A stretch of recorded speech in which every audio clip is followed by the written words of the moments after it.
I wasn't supposed to be there after dark. By the time I realized the gates had been locked, it was already too late. If you're wondering why I stayed, it's because I wanted to prove everyone wrong. Every city has ghost stories. Buenos Aires has Recoleta Cemetery. People talk about whispers, moving statues, visitors who swear they were followed. I'd heard it all before, and I'd never believed any of it. So I hid behind one of the old marble mausoleums just before closing time. I watched the last tourists leave. A caretaker walked the paths with an old lantern, checking each row one final time.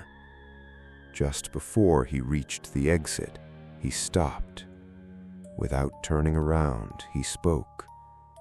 "If you insist on staying." He slowly pointed toward the center of the cemetery. "Whatever you do, don't follow anyone who calls your name." Then he locked the gates and disappeared. At first, nothing happened. The cemetery was beautiful.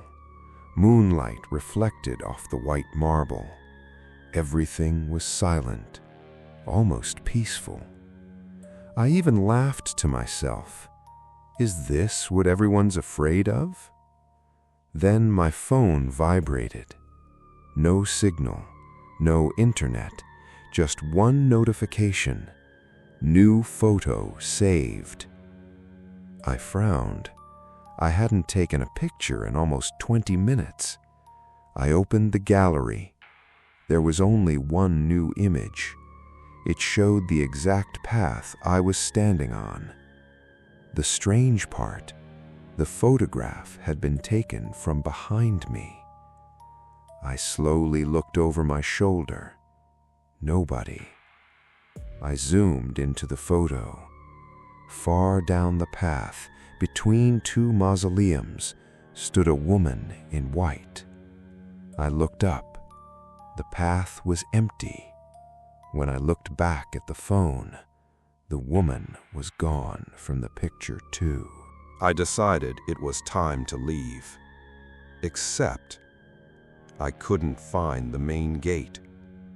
I knew exactly where it should have been.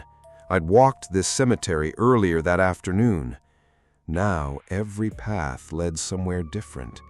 One dead end, another statue, another row of tombs. Nothing looked familiar anymore. Then I heard footsteps, not chasing me, walking beside me, separated only by the marble walls. Every time I turned a corner, they stopped. Every time I walked, they started again. Whoever it was, they always stayed hidden. I finally found a map mounted on a stone pillar. I almost felt relieved, until I looked closer. The map didn't show Recoleta Cemetery. It showed only one red dot, and underneath it, 3 words: "You are here." Nothing else. No paths, no exit, just that. Then the map cracked down the middle, by itself. I backed away. That's when I heard it. My name, quiet, almost gentle, coming behind a mausoleum. I knew what the caretaker had said. Don't follow anyone who calls your name. So I walked the other way. The voice came again, closer this time. Then another voice, then another. Each one sounded like someone I knew. My mother, my brother, an old friend. Every voice asking me to come closer. I covered my ears and started running. The voices stopped immediately. The silence was worse. I reached the center of the cemetery. There she was, the same woman from the photograph, standing perfectly still beside an old marble tomb. She never looked up, never moved. At her feet was my backpack, the one I was wearing. I instinctively reached behind me. My back was empty. Somehow, without noticing, I'd lost it. I stepped toward the woman. 1 step, 2. Then I noticed something impossible. She wasn't casting a shadow. Everything else around her was. The statues, the trees, the tombs, but not her. I stopped. She slowly raised one hand and pointed behind me. I turned.